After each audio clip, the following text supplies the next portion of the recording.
say, what do you want to do tonight? The same thing we do every night, Pinky. Try to take over the world. Tonight's subject is the Spirit gives life. We are told that God is Spirit. Then we are told that in Him is life, and the life is the light of men. Then we are told in the book of John that Andrew found him, went and called his brother Peter and said, "We have found him, of whom Moses in the law and also the prophets wrote." Well, who did he find, really? We have found him, the Spirit who gives life.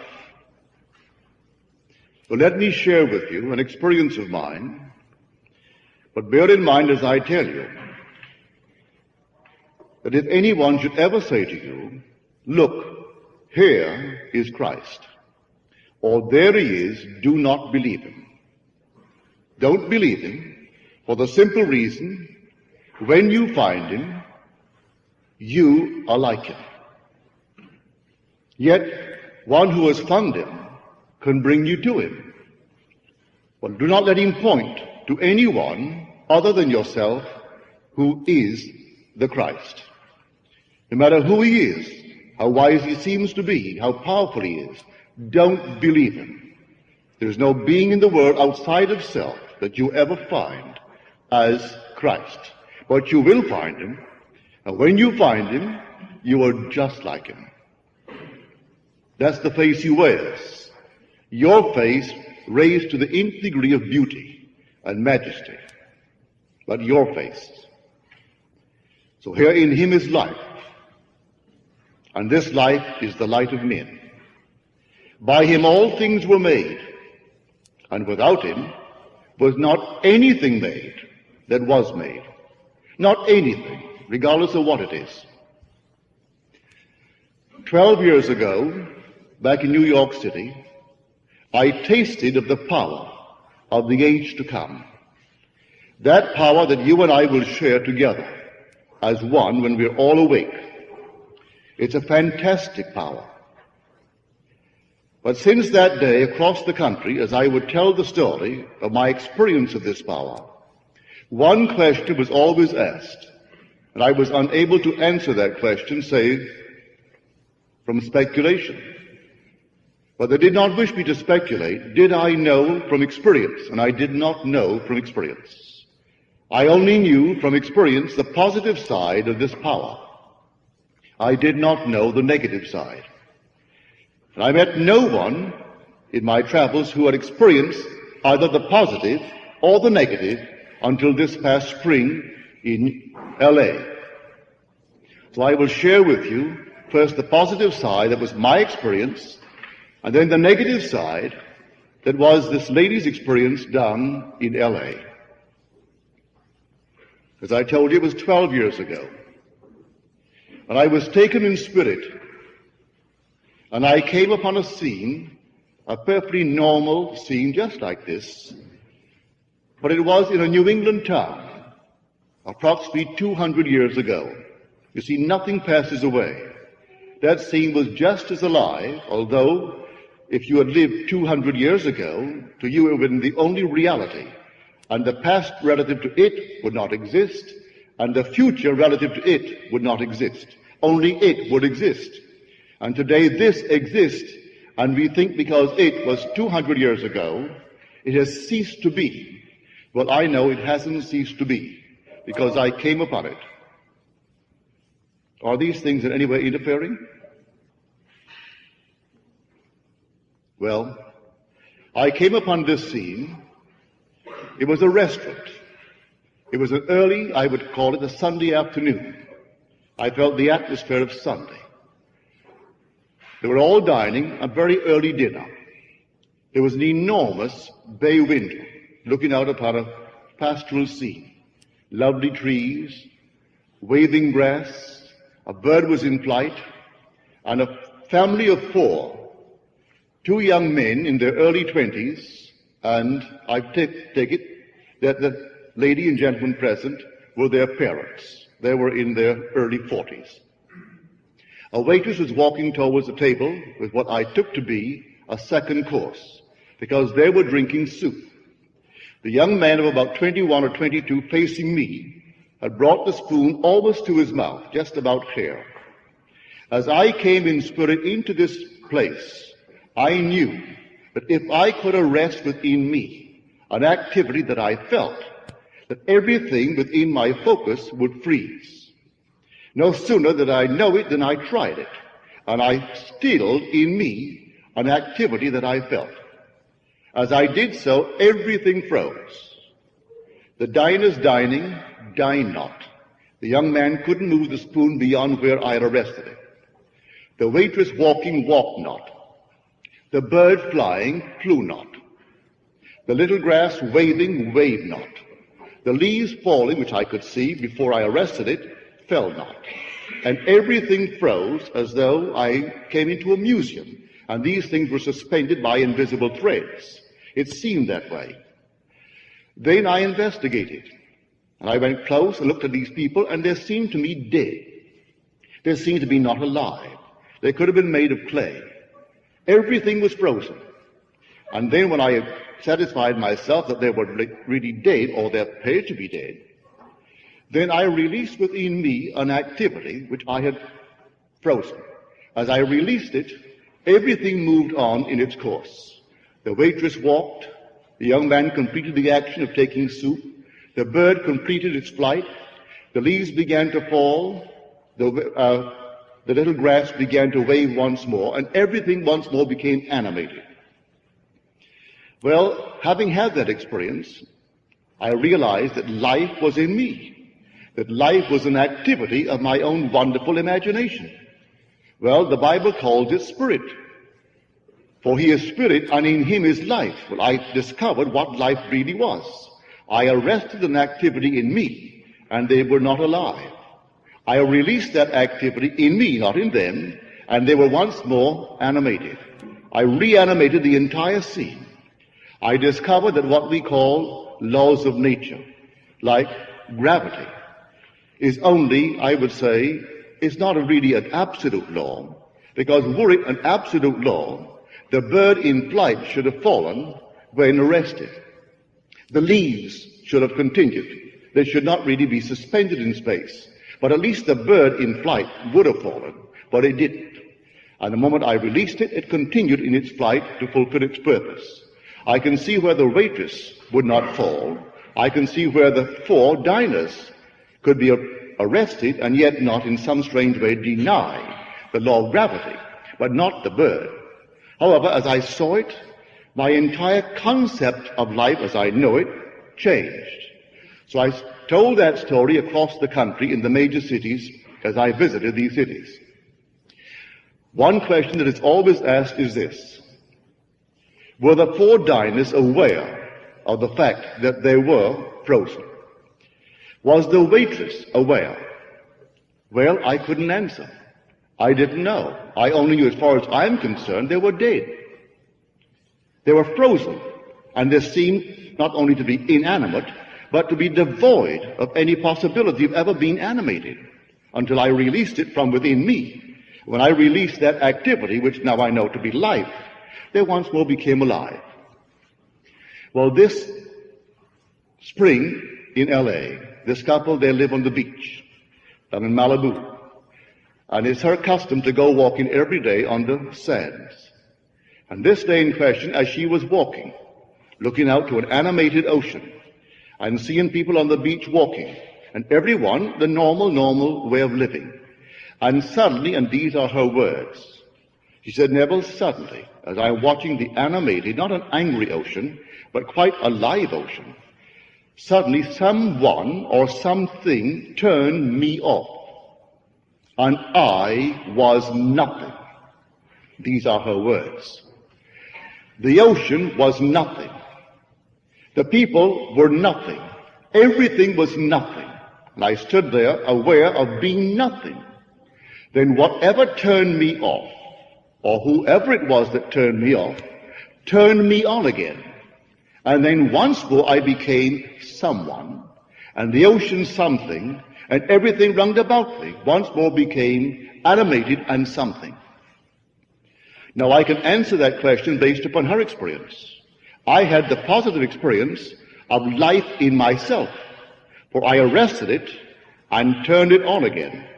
But I didn't know that when I arrested it and the four diners stopped and were stilled in their tracks, and the waitress was stilled, and the bird stilled, that they had the experience of being nothing. So now I know that that's our future, to actually taste of the powers of the age to come.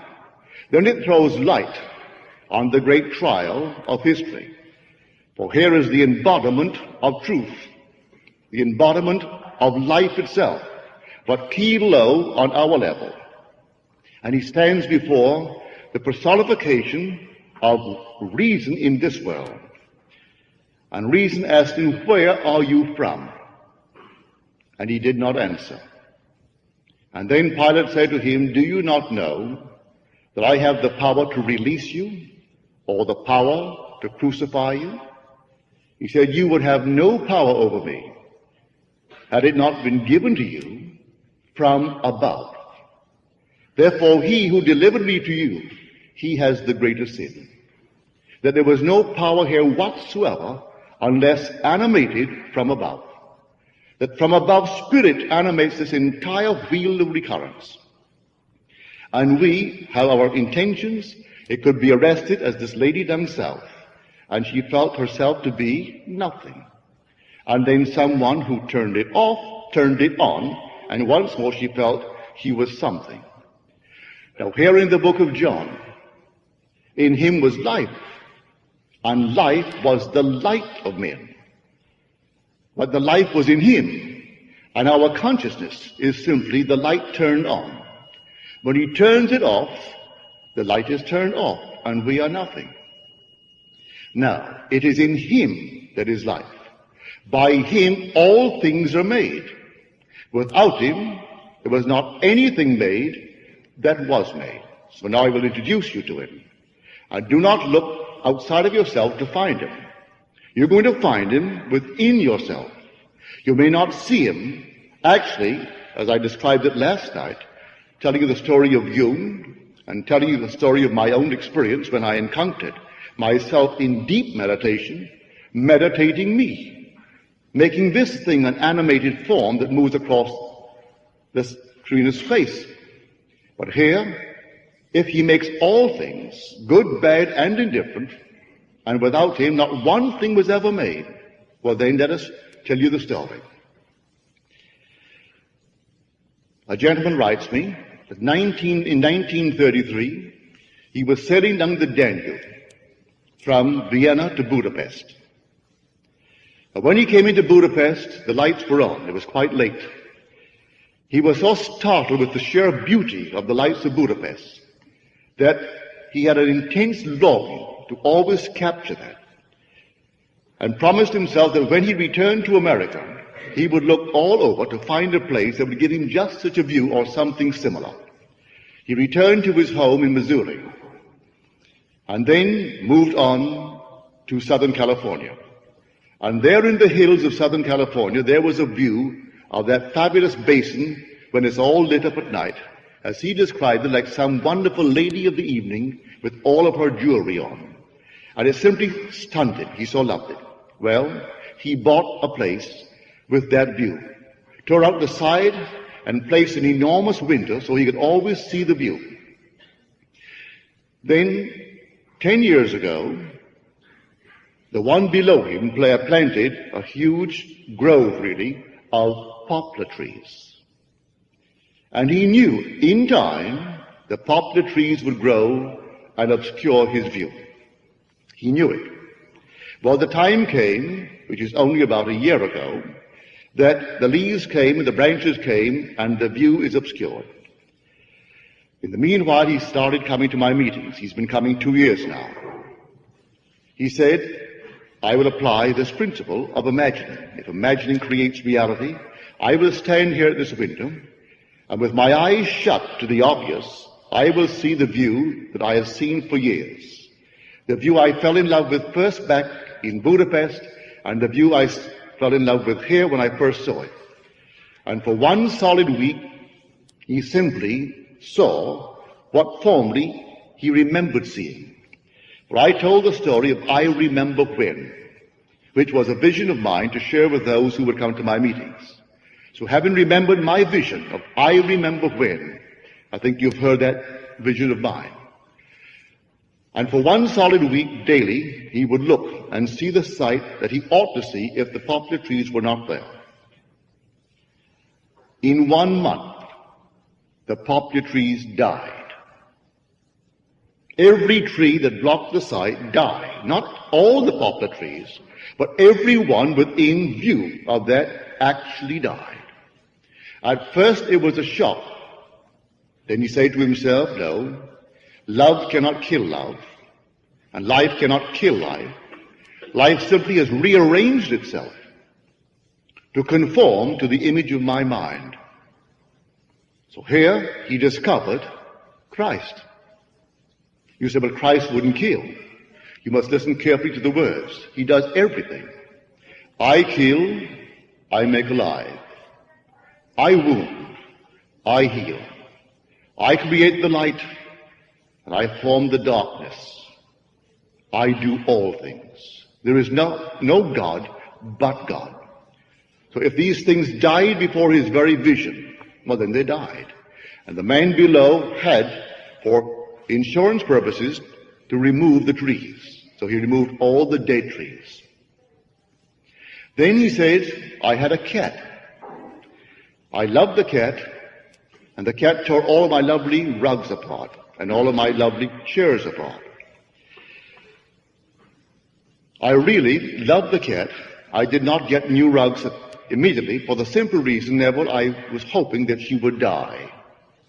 She was 15 years old, but she seemed to be determined to outlive Methuselah.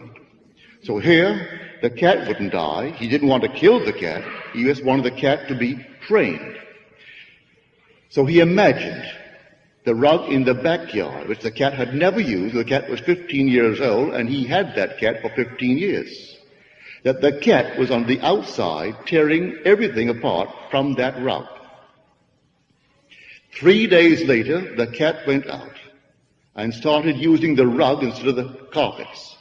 Until the day she died, it never once came back and tore the rugs. Well, now he has found Christ, because in him is life. He took life from the trees and rearranged them. Here was a cat performing a certain action for 15 years. What a habit formed. And in 3 days, that habit could be broken and remain broken until she made her exit from this world. Well, a gentleman in the audience, when I told that story, it never occurred to him to try it until that moment when he heard the story. Well, he had a problem similar to the poplar trees, only they were not poplar trees. Seated at his dining room table, he used to feast upon a scene across a valley. And suddenly, the next door neighbor planted bamboo trees. And the bamboos came and blocked off the entire site.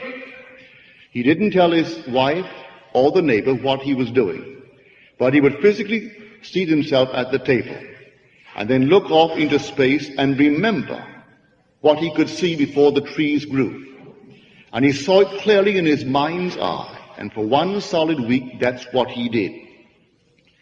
And when he came home, at the beginning of the second week, his wife met him and said, do you know what has happened today?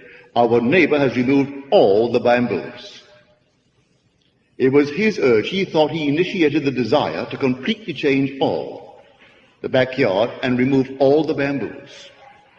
He did not have to go next door to the neighbor and persuade him to do the gracious, decent thing as a neighbor.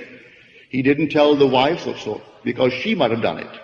He simply sat there quietly and looked, and he saw what he would see if there were no trees there. So here are two. He found Christ, for only Christ can make a thing. Now a third party He said, I have a little girl, 8 years old. I got thinking, I'm not doing enough for my child. I don't see her enough. I should spend more time with her. That was all that he said to himself. Then he said, I'm very fond of jet flying. So one day, I thought I would enjoy an imaginary flight. I found myself getting ready with my little girl and my wife. We're all getting ready to go off. We could go flying. But strangely enough, as we went through the door, only my little girl seemed to enter my imagination. She had never flown before, so I didn't drive the streets. I found myself right at the airport. I'm explaining to my little girl all the things about an airport. Incoming planes, departing planes, weighing all the baggage and all these things. Then instead of walking up the ramp, I found myself on the plane. I placed my little girl in my imagination at the window. Then I felt the takeoff. And here I am describing to her the things below on the ground, the buildings, the sights, all these things to her, and then I broke it. That was all. A month later, I say to my little girl, Lynn, on April the 11th, it is Father's Day and Daughter's Day. Father's, Daughter's Day.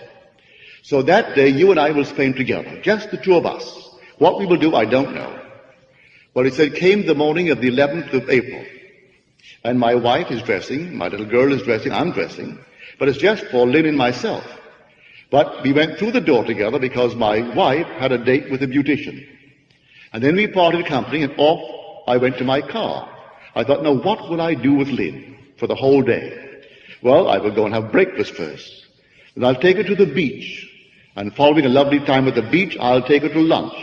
After lunch, I'll take her to the movies. So I got on the San Diego freeway. And there I am tearing down on the freeway when suddenly a feeling possessed me that I could not shake. And that feeling was to get over to the airport and take a jet to San Diego and go to the zoo.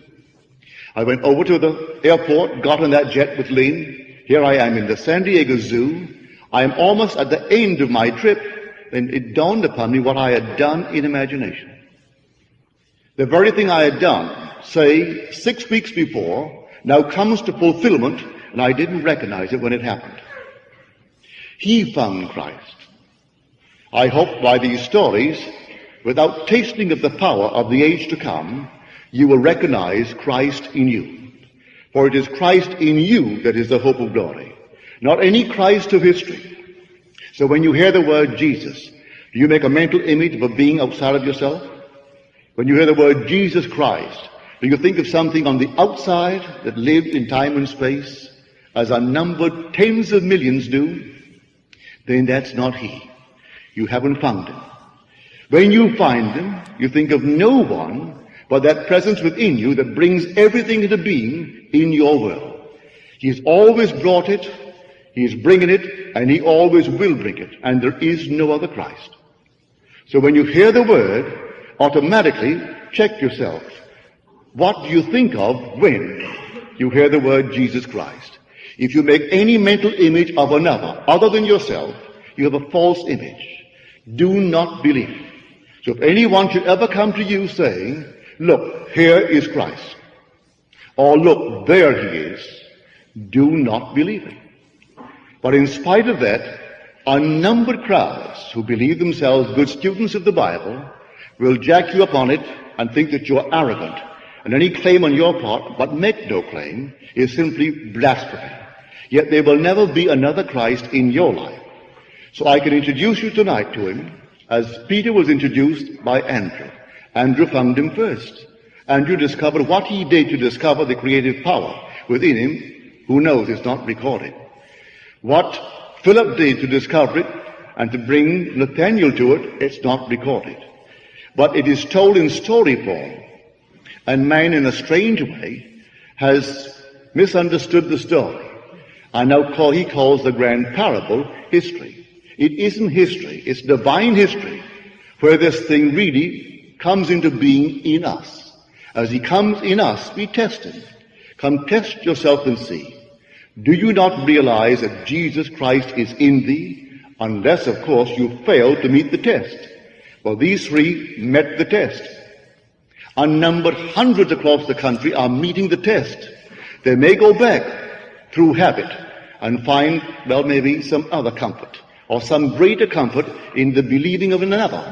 But I ask you to find him this night, trust him this night, and take any problem in your world and exercise the Christ in you before you taste of the power of the age to come.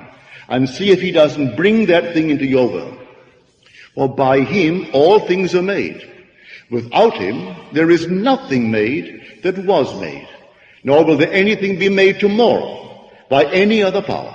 The only power in the world is Christ. In him is life, and that life is the light of men. And you will one day have the experience of shutting it off and watching people stand still. And if you remember tonight's message, you will know that they are saying within themselves, I am nothing. Absolutely nothing. As they have become aware of what was animated, and it is nothing. And then you will turn it on again, and all will move as they intended before you close it off. And that's the whole vast world in which we live. So when I say this is an animated wheel, you will understand the 8th of Romans. We were made subject unto futility, not willingly, but by the reason of the will of him who subjected us in hope, that the creature will be made free or set free from this bondage to corruption and obtain the glorious liberty of the children of God. When that something is set free in man, he joins the heavenly host and he is one with it. And tomorrow you and I will actually be controlling and animating this wheel. It goes on forever until that moment in time when one is ripe to be awakened and be detached from it. Another moment, another one detached from it. And we are the ones who will be doing it. Before we are actually detached from it, we taste of this power of the age to come. So here, if you were not with us when I told my vision, what a noise here tonight, isn't it?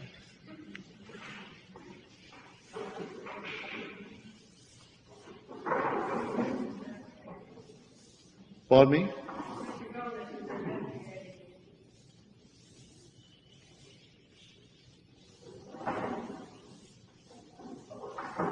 They may disapprove. They don't want me to bring you Christ this night. But I have found him, and having found him, I am bringing him whether they approve or disapprove. So, many, many months ago, I had this experience to confirm the 41st chapter of the book of Genesis. For in the book of Genesis we are told that if a dream doubles itself, but then the thing has been fixed by God, and God will shortly bring it to pass. And this is what happened to me. Again, I felt myself move in the Spirit and move back in time. Not that far back, 200 years, but only, say, to the turn of the century. And I found myself in this interior of a palatial home that used to dot Fifth Avenue at the turn of the century. These 60, 70, 80 room mansions. As I entered, there were 3 generations present. One invisible, but he dominated the entire household.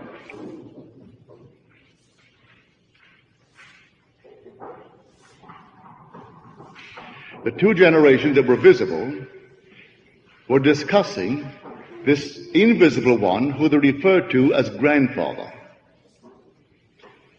Well, grandfather had this system. He would stand on an empty lot.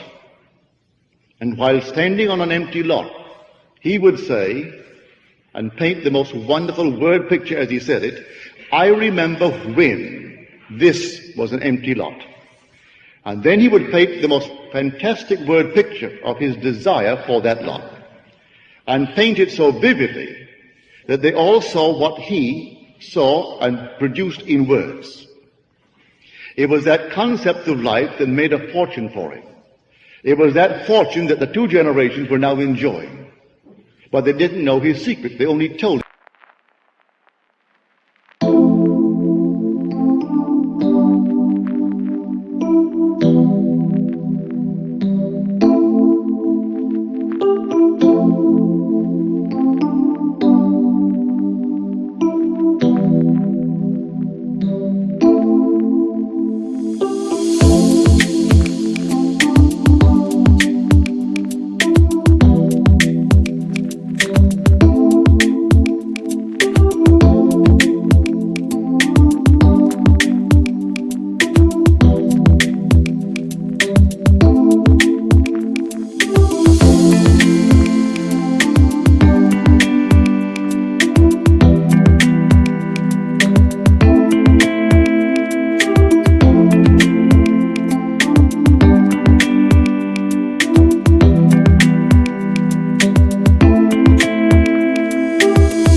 It as a story.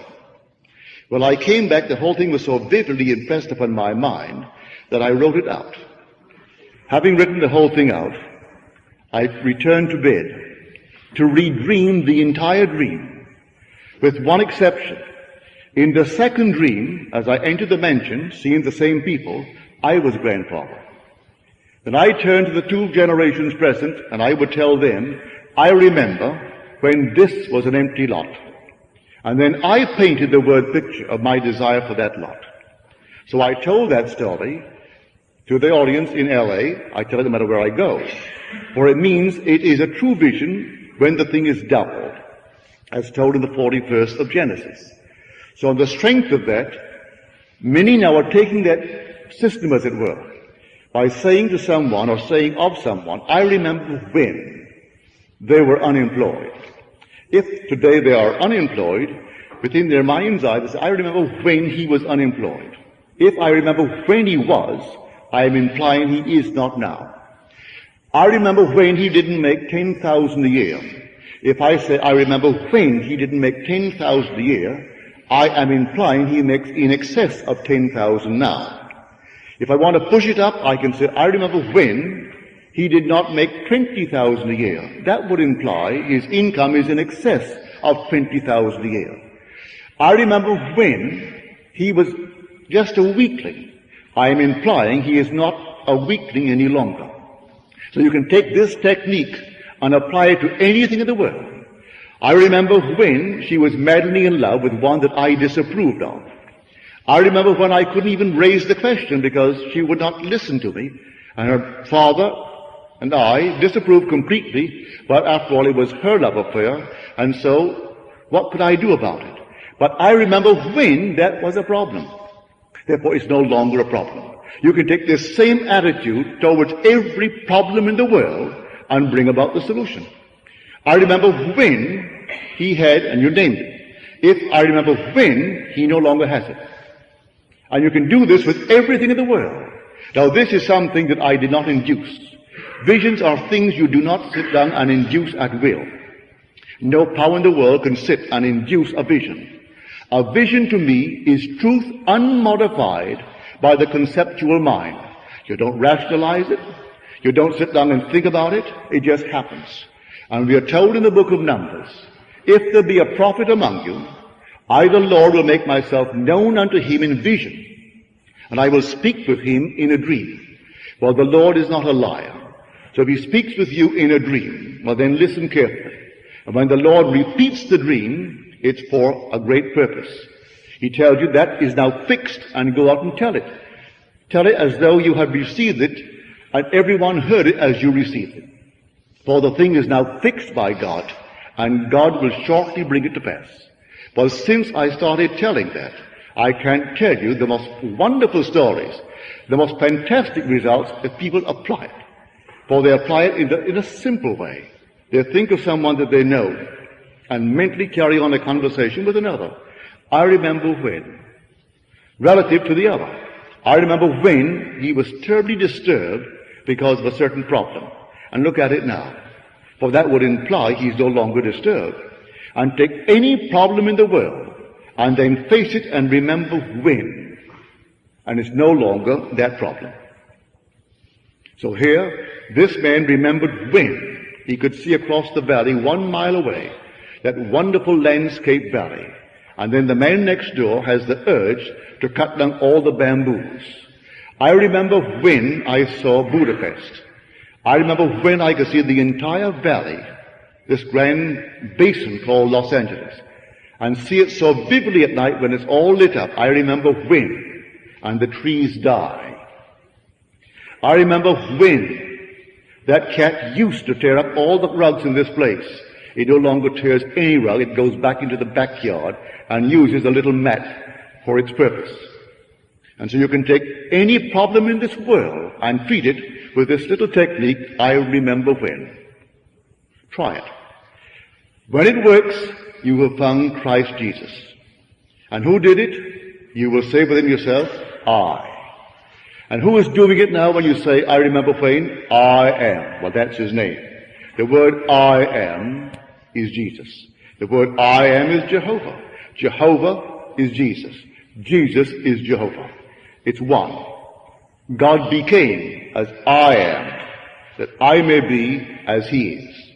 God became as we are, that we may be as he is. He isn't pretending that he's us.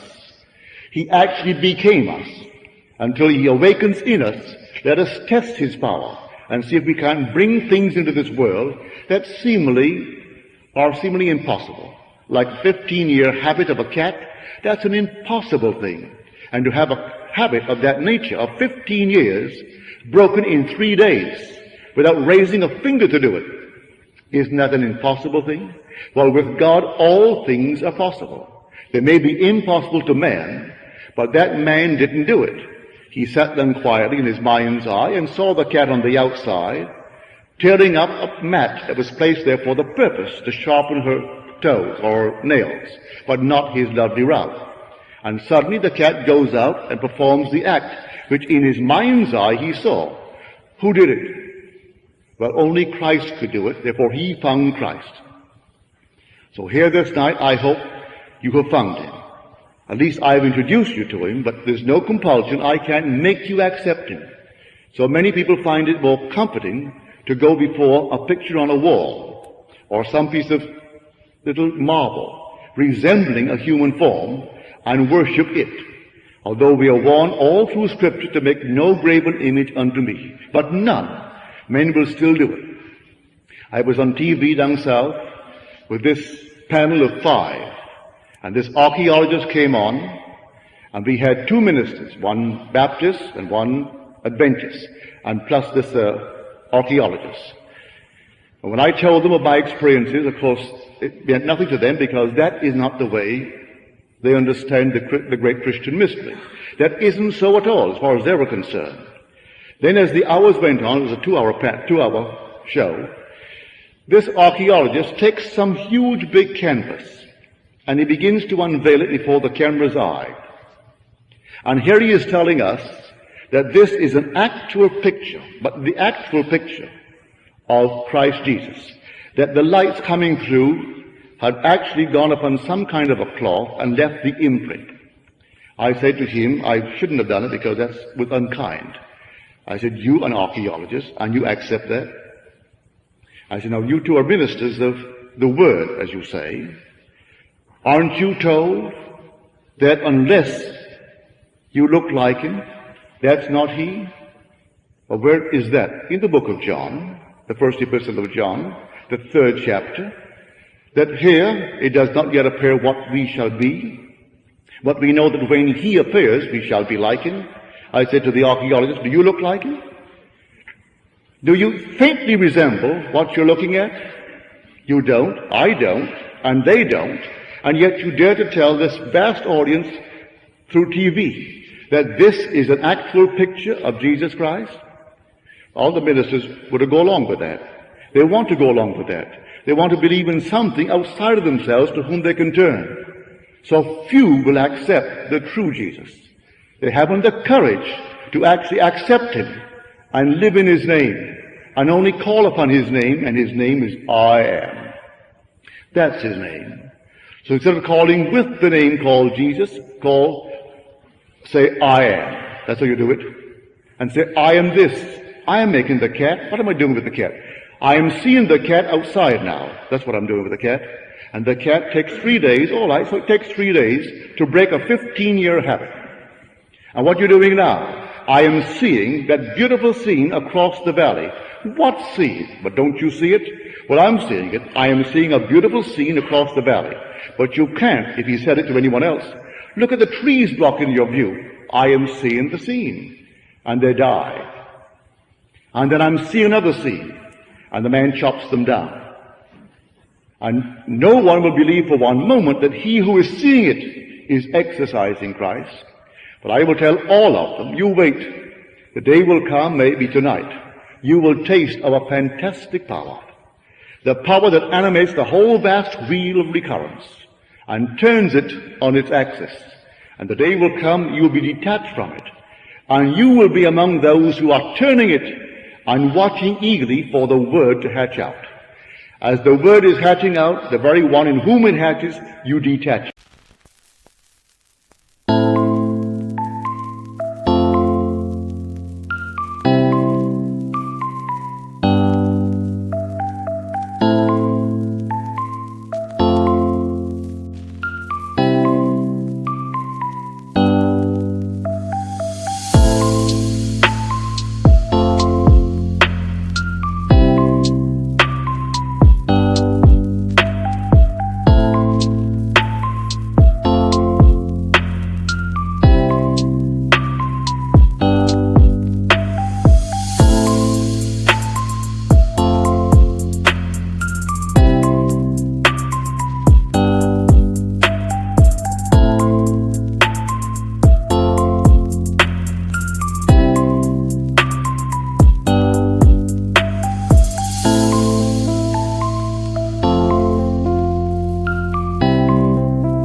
Let him walk the wheel for a little while longer, and when he makes his exit, having gone through all these scenes, he is detached permanently, and he will join the heavenly host.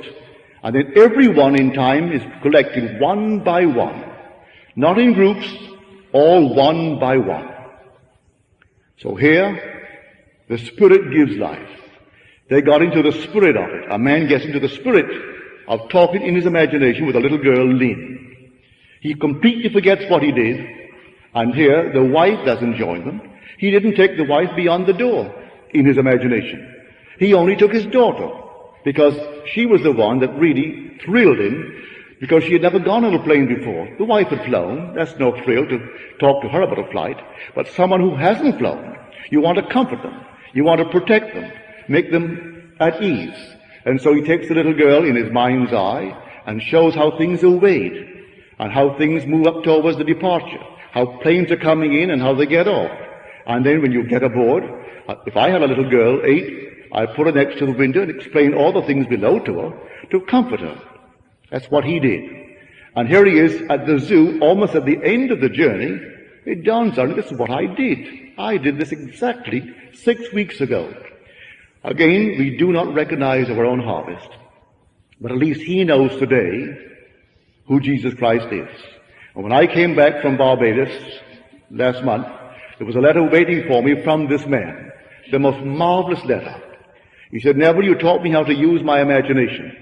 Well, I had the biggest economic month in the month of July. I'm having a bigger August than I had July. And July was my biggest economic month since I have been in business. And the man is 40 years old. He said, but I have something far more startling than that. These things are essential in the world of Caesar. One must have money, and I must have it. I have a family. I have all the obligations that will go with a family, and I've assumed these obligations, so I must meet them. And I'm doing remarkably well since I began to use my imagination. But I had 3 heavenly mystical experiences that I wouldn't take all the money in the world if I had to give them up. Here at night, strangely enough, as I was going to bed, I began simply to contemplate the joy of having heard of Christ Jesus. Then suddenly I felt myself move into infinite space. I had no body. I was a center of consciousness with feeling, but no body. And the strangest, most fantastic wind is accompanying me as I am moving through infinite space. And all I could say, and I heard myself say, God, God, God, repeating the word God. Then I came back in sheer bliss. It was just joy. I simply closed my eyes again after I contemplated it for a moment, and I repeated the scene. The whole thing repeated it. And I came back even more ecstatic than the first. And last night, said he, as I called upon one of my clients, I sat in the car, and I thought, it's a little too early to go home, so what I will do, I'll sit here and simply meditate. As I closed my eyes, I suddenly became aware of being just a center of feeling. And through the door I went without opening the door of the car. I went through an adjacent hospital without opening the doors of the hospital. I went through all the rooms in the hospital and out the very end. And strangely enough, Neville, I actually saw the infinite soul of God. I saw it and I knew it was the soul of God. And I fused with it. As I fused with it, the words came into my being. I kept repeating to myself, I and the Father are one. We are one. And I kept on saying, one, one, one, one. And I woke repeating the words one. And that happened. Now he said, while sitting in the car, I was so elated, I sat there in the same meditative mood. And suddenly before me came a flame, contained in what would be the area of an automobile tire. A flame that is consuming nothing, burning but without consuming anything. And suddenly, out of the nowhere, who approached? Moses approached. And I knew it was Moses. He approached clothed in a tan robe and looked into the fire. And then to the right came Abraham clothed in a white robe. And then came Paul. And I knew these 3 intimately. And I knew it was Paul, I knew it was Abraham, and I knew it was actually Moses. I can't tell you how I know, but I knew. The three of them merged into one being, and I knew the name of that one being, and that one being was Jesus. I looked at the body, and out of the body of Jesus, who do you think I saw, Neville? I saw myself. I am coming out of the body of Jesus. It is my body. Now here is this man doing remarkably well by the use of his imagination in business, and would give the whole thing up for the ecstasy of these mystical experiences. But he doesn't have to give up anything. He has found Christ. Found Christ within himself, who can take care of his family beautifully and still have these expanding, wonderful, mystical experiences. Now, he is the chap, the father of the little girl Lynn. So here all these things are taking place in our wonderful world as we go from coast to coast, telling the story of Christ Jesus, telling everyone who will listen who he is. He is housed in man as man's own wonderful human imagination. So when you say, I am, if you're in pain, it is Christ in pain. If you say, I am, and you're in love, it is Christ in love. If you say, I am, at the moment you are depressed, it's Christ who is depressed. Then go back and read the 53rd chapter of the book of Isaiah. The great suffering servant. He suffers in every man who suffers, and rejoices in every man who rejoices. And the day will come, he will rise in man, and man rises with him, and it's the man who is rising. He so completely gave himself to man, only that man rises. Not two, one rise, and it's you. No alteration in identity, no change in identity, but for all the sameness of person, a radical discontinuity of form. And the form is the form of God. Although you cannot see it with mortal eye, it's the form of God that will clothe you when you're detached from this wheel. So tonight you take this technique, I remember when. I remember when, and then just put it, anything on it. If tonight you're denied entrance into a certain club, and you would like to join a certain club, I remember when they wouldn't accept me. I remember when I was not a member. That would imply you are a member, if you so desire it. I remember when, and fantastic things can happen with that one simple little technique. I remember when, and put anything in this world upon it. That statement in itself came to me from the depths of my soul through vision. The story of grandfather, and the second experience of the same night, I was grandfather. And standing on an empty lot, I could say, I remember when this was an empty lot. And then paint my word picture of my desire for that lot. And the lot came visibly before those to whom I spoke. So let us go into the silence now and use the technique, I remember when. Now, are there any questions, please? Yes, ma'am. Where do we come from? Where do we come from? All things come from God. There's no other place, no origin outside of God. No origin outside of God. If I could quote for you Sir James Jeans. He said, looking at this fabulous universe, he was an astrophysicist, by the way. He's been asked the question time and time again, what makes you think, because you're an astrophysicist, that there's only life on Earth? Life as we know it. I mean, biological life called man, earthly man.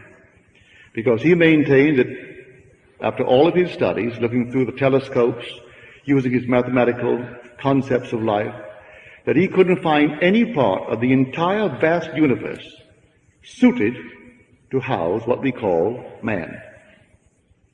But no place in the universe as an astrophysicist. And he is still to this day considered one of the truly great astrophysicists of all time. This is Sir James Jeans. And he wrote a little book called Man and the Stars. And the one who questioned his right to say that no place in God's fabulous world could house and cradle man but Earth, he said, Having been a scientist all my life, let me now share with you my own experiences even under the microscope. I use the telescope to examine the heavens, but I use the microscope to examine the little minute things of life. And man, in his attempt to reproduce himself, explodes billions of potential men, and one will come out. This is God's explosion. And one could cradle his purpose, which is man. That's the James gene. It came from God. The whole vast thing is God. He planned it just as it has come out, and as it will be consummated. It will not be altered because that's his purpose, that's his plan.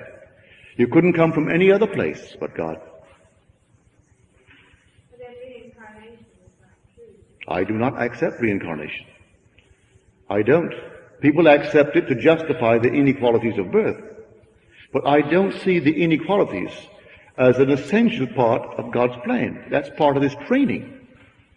He's not a God of retribution. People insist that God must be as man Kilo is, because he is a being of retribution. He gets even, an eye for an eye and a tooth for a tooth. But God is a God of love. And after all, if he puts himself through the furnace, it's himself that goes through the furnace, that he may shape you right into his likeness. His purpose is to make man in his image. Well, if I took that piece of clay without the clay's consent, the clay can't question my right to shape it. And it may be hurted, may be really hurting as I put him on the wheel. And we are hurt on the wheel. But when we come out, we are God, endowed with life in ourselves. So I'm talking to you as the same clay that you are. And I can tell you, as I stand here, I have tasted of the power of the age to come. The promise that in him is life. As the Father has life in himself, so he has granted the Son also to have life in himself.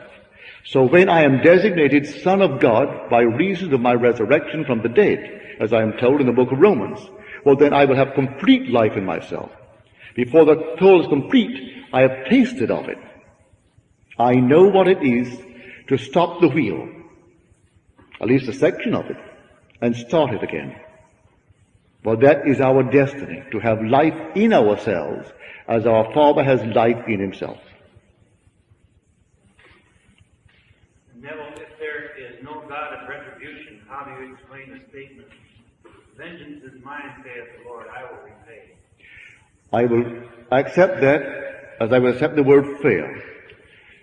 The word fear used to disturb me. Fear the Lord.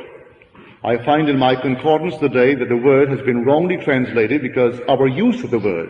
Maybe the word fear meant centuries ago what today our scholar claims the word really means, which is reverence, to revere the Lord. That's all the difference in the world. Therefore, the word just used by you may ages ago have an entirely different meaning. I don't know. But I can conceive of the God of love, who so loved me, he became me. In any way, being vengeant. I can't conceive of it, especially when I read the scripture in the book of Romans, the 11th chapter of Romans. And God has consigned all men to disobedience, that he may have mercy upon all. If he forced me to disobey him, well then why complain? You read it, the 11th chapter of the book of Romans. And God has consigned all men to disobedience, that he may have mercy upon all. He is a God of mercy. If I didn't disobey with his prompting, I would never know the difference between right and wrong, good and evil. In other words, conscience would not be born. I could remain forever in a garden of innocence, but I must leave innocence and enter the world of experience. To enter the world of experience, I have to tumble from innocence through disobedience. And disobedience awoke within me conscience. Conscience must be awakened. Do you know, in the world in which we live, we didn't tumble from space, we tumble in consciousness. And in this very world today, there are those walking with us who conscience hasn't been born. They have no knowledge of right and wrong, none whatsoever. In little Barbados, where I was just a few months ago, my nephew sat on the jury, and a man is on trial for an obvious theft. He was caught with the goods. He had other goods in his home. He stole. On the jury, this boy is saying, I don't see anything wrong with that. A juryman. So my nephew said, you see nothing wrong in the man stealing. That's against the law of the land. You are here because you promised when you took the oath that you would uphold the law of the land. And that's the law of the land. So I see nothing wrong in it. If I was hungry, I'd go next door and I'd steal a chicken. I'd steal his corn. I'd steal anything. You call it stealing? I wouldn't call it stealing. It isn't yet born. And he held out against the 11. There were 12 on the jury. And he would not bring in a unanimous verdict. So my nephew said to him, I'll tell you a little bit of the law of the land now. You swore that you would actually come in here and sit with the rest of us, and with a knowledge of the law of the land, as explained to you by the judge before you came in. For he challenged the jury, and he explained to the jury what the law is. Now I'm going to go back and tell him that you perjured yourself. You know what it means? 6 months in jail for you. So then he's guilty. Can you imagine that? 1 second before, when his skin wouldn't be touched, the man wasn't guilty. Now that he is going to be hurt, the man is guilty automatically. He hasn't yet eaten of the tree of knowledge of good and evil. And yet he's walking in the year 1964. That's why I said the wheel is closed. And we're all in it. And it makes no difference 1964 or the year 1000 or the year 20. What section of it doesn't mean that because you're living on the year 1964 that we know more of good and evil than those who lived in the year 1. So I know that my nephew had the experience with this boy. When I said, boy, a man, a matured man, sitting on the jury, and he could not see where the man caught with all the goods in the world had done wrong. He has no consciousness of right and wrong. He has not yet eaten of the tree of knowledge of good and evil. And yet we have all to eat of it. Every man must eat of it. That conscience may be born. When conscience is born, then the journey starts. And you start the whole vast journey.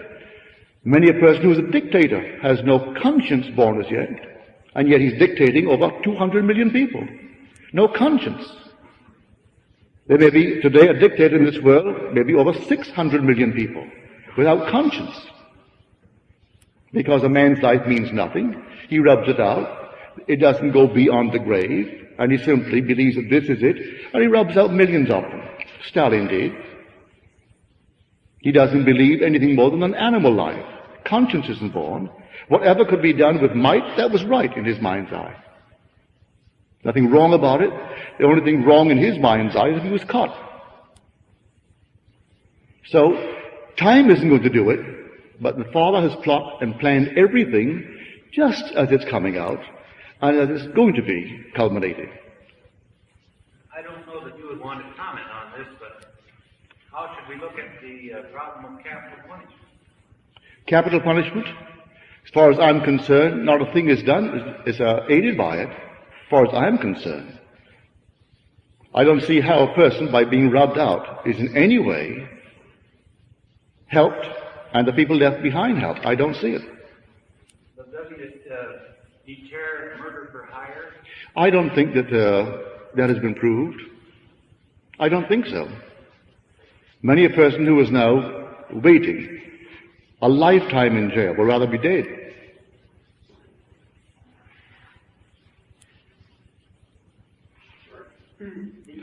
First of all, lady over here first. You said you don't accept the incarnation. How would you explain that you said that one man, for instance, is crippled and hunchback or blind, born that way, and the other one has all these benefits, healthy, wealthy, and all this. I really hope you enjoyed this video, and thank you so very much to all my Patreon members. For $5 a month, my members receive exclusive affirmations, instructional videos, and so much more. Link to sign up in the description.